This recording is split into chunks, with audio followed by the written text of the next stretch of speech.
A lone carriage rattled through the dusty town, its wheels throwing sparks across the uneven road. Inside, a young woman stared out the window, her hands trembling as she clutched the small bundle of belongings that defined her life. She had been promised to a man she had never met, sold to the highest bidder because no one else had wanted her.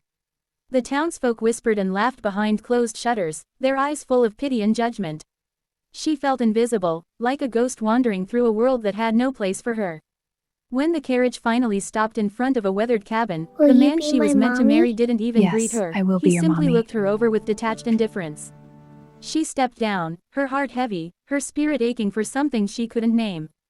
Alone and rejected, she sank to the ground, the world around her blurred by tears and dust, until a tiny hand gently tapped her shoulder.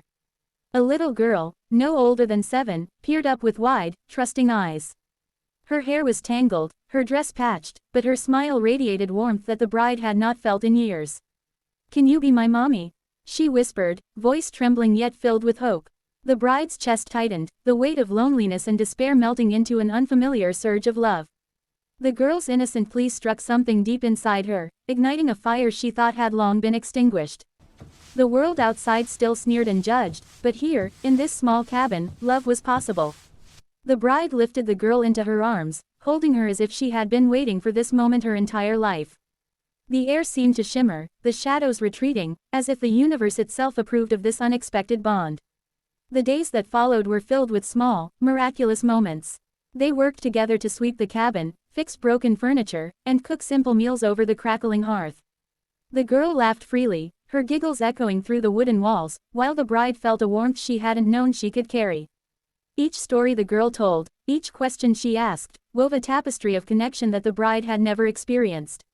She taught the child to read from tattered books, traced letters on her small hands, and kissed scraped knees with a tenderness that healed more than skin. Slowly, the bride began to see herself reflected in the girl's eyes, not as unwanted, but as necessary, cherished, and strong. The townsfolk's cruel whispers grew distant, their judgments powerless against the love blossoming within the cabin. In the simple routine of shared moments, they discovered a family neither had expected to find, a bond forged not by blood but by choice and trust. One evening, as the sun dipped behind rolling hills, the bride sat by the fireplace with the little girl curled beside her. She held the child's hand and felt the steady rhythm of her small heartbeat.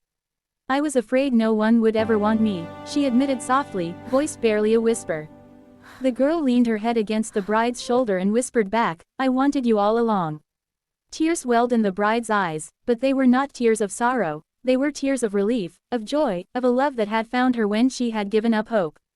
The cabin, once silent and lonely, now hummed with life, laughter, and promise. Outside, the world could still be cruel, but inside these walls, they had created a sanctuary where they belonged.